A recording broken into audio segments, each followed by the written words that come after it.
You're not powerless because you lack intelligence. You're not powerless because you lack ambition or drive or potential. You're powerless because you hide your ego. You bury it. You shame it. You pretend it doesn't exist.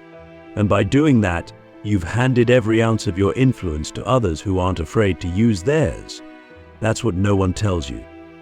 That's what Machiavelli understood centuries ago. Ego isn't the enemy. Ego is the engine. You just never learned how to drive it. Click subscribe to this channel to get more profound insights. From the moment you were born, the world trained you to suppress your ego. You were told to be humble, to be quiet, to wait your turn. You were told that pride was dangerous, that confidence was arrogance, that self-belief was ego gone too far. And so you began to shrink, you began to apologize, you began to censor your power. And now, you wonder why no one listens when you speak, why you're overlooked, why you feel invisible in rooms that you should be leading. It's because your ego has been locked in a cage that you built with your own hands. Machiavelli said, "It is better to be impetuous than cautious, because fortune is a woman, and if you wish to master her, you must conquer her by force." That's not about violence, it's about energy, about presence, about taking up space. Fortune does not favor the quiet. It does not reward the hidden. It bends for those who walk with a sense of inevitability. And that inevitability only comes when your ego is fully awake, fully alive, and fully under your command. Let's get something straight. Ego is not the same as narcissism. It is not delusion. It is not arrogance. It is the part of you that says, "I deserve to exist at full volume." It is the part of you that walks into a room and doesn't shrink. That speaks with weight. That creates gravity. And when you suppress that part of you in the name of humility, you don't become noble, you become forgettable. And forgettable people don't change the world. They don't even change the room they're standing in. You've been taught to fear your ego because weak systems are threatened by strong individuals. Schools, religions, corporations, they all benefit when you doubt yourself, when you play small, when you seek approval. Control is easier when the people being controlled don't trust their own instincts. But Machiavelli would ask you, what happens when you stop asking for permission? What happens when you stop apologizing for being powerful? The answer is simple. You become dangerous. Not in a destructive way, but in a creative way. You become the person who can move the needle. The person who walks into chaos and creates order. The person who doesn't need validation because they already believe in their own authority. Which is exactly why most people will never reach that level. Because it requires owning your ego. Not hiding it. Not masking it with fake humility.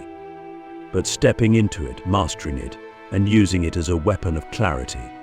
Let's break this down psychologically. Your ego is your identity. It's your sense of self. And when your ego is weak, you make decisions based on fear. You become reactive. You let others dictate your value. But when your ego is integrated, when it's strong but not inflated, you become responsive instead of reactive. You move from a place of certainty, not insecurity. And that's where power begins. Machiavelli said, "A man who desires everything must risk everything." But how can you risk anything if your ego is asleep? If you don't trust your own voice? If you're constantly seeking approval before you take action? The truth is, your fear of appearing egotistical is what's keeping you from stepping into leadership. And the longer you hide your ego, the longer you stay in the shadow of those who don't. Have you ever noticed how the loudest person in the room isn't always the most powerful, but they're often the most unavoidable? That's not because they're better. It's because they're unapologetic. They don't hide their ambition. They don't shrink their presence. And even when they're wrong, people still follow them because their ego creates momentum. The world doesn't follow correctness. It follows conviction. And conviction is the voice of ego speaking clearly. But here's where it gets deeper. When you hide your ego, you don't just lose power, you attract manipulation. Because people sense when you're unsure of yourself. They sense when you're performing humility instead of living it. And predators love that. They love people who don't set boundaries, who don't speak up, who don't demand respect, because those people are easy to control, easy to guilt, easy to silence. So now you have a choice. You can keep pretending your ego is something to be ashamed of, or you can start developing it like a muscle. You can start owning your voice, your ambition, your difference. You can stop waiting for someone to give you permission to lead, and you can start giving yourself that permission every single day. Let me ask you a question most people are too afraid to answer. What would your life look like if you stopped pretending to be humble and started being honest about how powerful you really are? Sit with that, because that question might shatter the version of you that's been surviving and start building the version of you that was born to lead. Your ego isn't the problem. Your fear of being seen is. Your belief that playing small makes you lovable. That staying quiet makes you safe. But Machiavelli would laugh at that. He believed safety was an illusion. He believed the only real security came from strength, from presence, from fearlessness. And that fearlessness is impossible when your ego is locked in a dark room, begging for your attention. You need to stop hiding your ego and start refining it, shape it, sharpen it. Let it speak, but don't let it scream. Let it lead, but don't let it blind you. Because the goal isn't to become arrogant, it's to become undeniable. And undeniable people don't silence themselves to comfort others. They show up as they are, and they let the world adjust. Machiavelli wrote, "It is better to act and repent than not to act and regret." You spent too much time regretting your silence, regretting your hesitation, regretting the moments you could have stepped forward but didn't. That ends now, because the version of you that's coming next is not small, it's not quiet, it's not waiting. It is stepping into the arena, ego intact, power reclaimed. And when that version of you arrives, the world won't be able to look away. You've been told your ego is a problem, that it's the enemy of growth, that it must be killed, tamed, or transcended. But what if that's a lie passed down by people who benefit from your weakness? What if your ego isn't the enemy, it's the armor, the sword, the compass? Machiavelli saw this clearly. He never told rulers to destroy their egos. He told them to master their egos, because only then could they master others. When you hide your ego, you don't become humble. You become invisible, and invisible people don't rise. Let's get brutally honest. Every time you deny your own importance, you teach others to do the same. Every time you act like your voice doesn't matter, people stop listening. Not because they're cruel, but because you've told them, silently, that you're not worth hearing. That's not humility. That's learned helplessness. That's a self-inflicted exile from your own potential.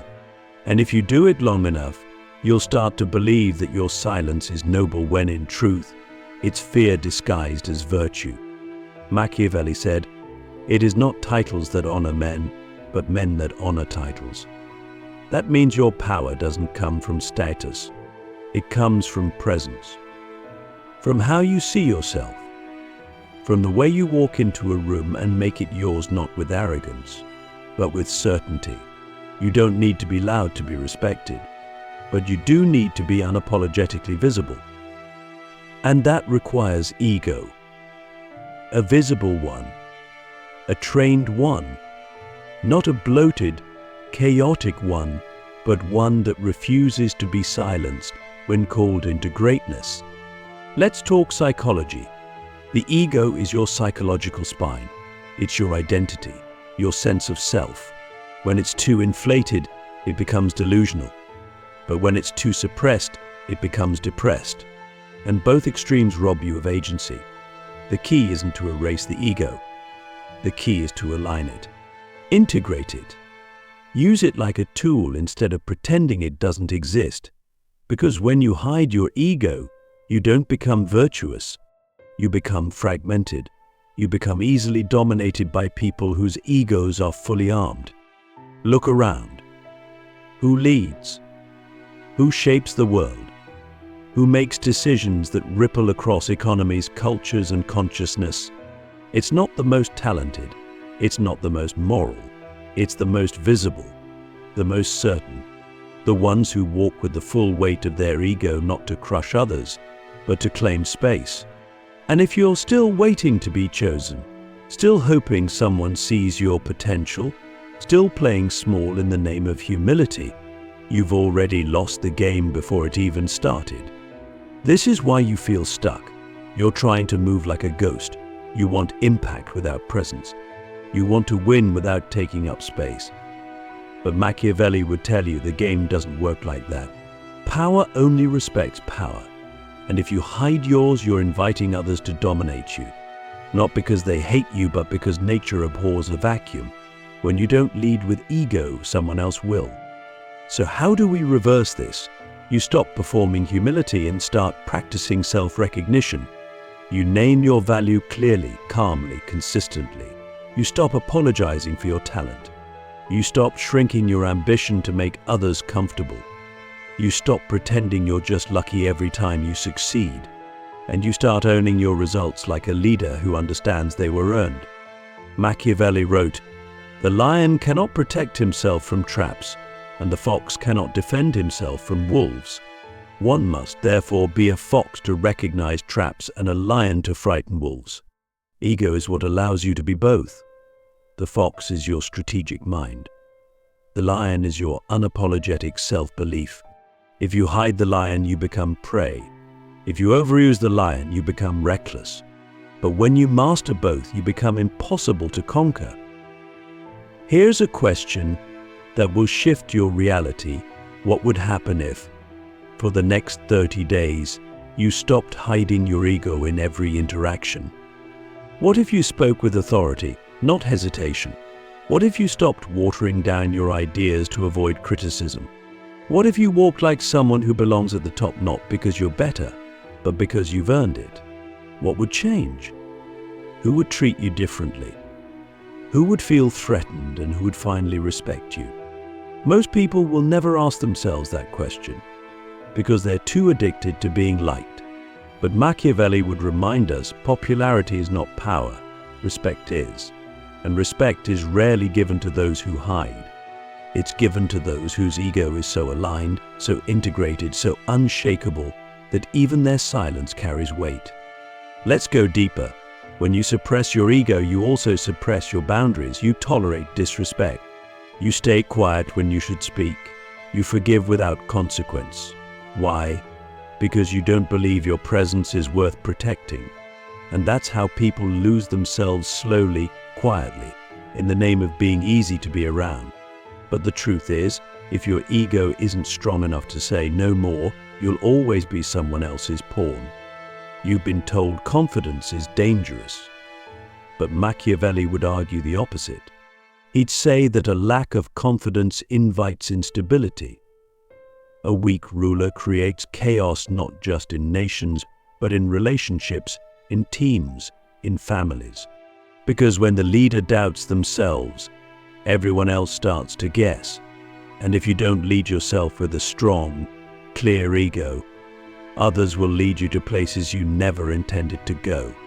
So what does it look like to lead with ego without becoming toxic? It looks like silence when others expect you to fold. It looks like a calm no when everyone else is begging for a yes. It looks like walking away from disrespect without the need to explain or justify. It looks like deciding your own worth every day before the world has a chance to vote. Ego gives you the spine to stand. But spine alone is not enough. You must also have vision, strategy, presence. That's what Machiavelli meant when he said, "The wise man does at once what the fool does finally." A strong ego allows you to act with speed, with precision, with confidence. It removes hesitation. It removes indecision. Because you're not waiting for consensus. You're leading with conviction. Let's be honest. You've seen what hiding your ego gets you.